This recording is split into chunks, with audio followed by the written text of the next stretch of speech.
Everyone.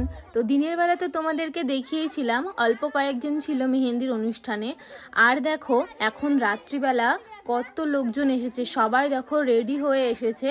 তো এখন এখানে নাচ গান সব কিছুই হবে, আর আমিও চলে এসেছি। আর এখানে ওর হাতে মেহেন্দি প্রায় অলমোস্ট কমপ্লিট, কত সুন্দর দেখতে লাগছে দেখো ওকে। তারপর ওর বোনরা নাচ করছিল এখানে।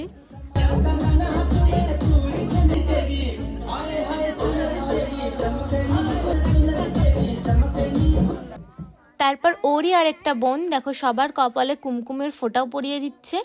আসলে এখানে যে কোনো শুভ অনুষ্ঠানেই কুমকুমের ফোঁটা পরানো হয়। আর আমি যে গানের কথা বলেছিলাম দেখো সেটা এখন শুরু হয়ে গেছে।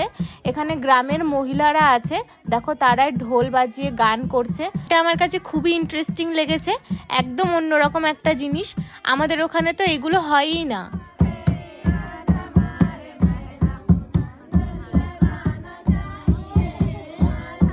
গান শুনতে শুনতে এখানে ওর মেহেন্দি টোটালি কমপ্লিট হয়ে গেছে। আর এখানে দেখো ও এখন সবার সাথে গিয়ে নাচ করছে। আমাকেও অনেক রিকোয়েস্ট করেছিল নাচ করার জন্য, কিন্তু ওদের কোনো গানের ভাষা আমি বুঝতে পারছিলাম না, সেজন্য আমি যাইনি ওখানে। তো আজকের ভিডিওটা বাস এইটুকুই। ভালো লাগলে একটা লাইক কমেন্ট করে দিও। তো টাটা সবাইকে।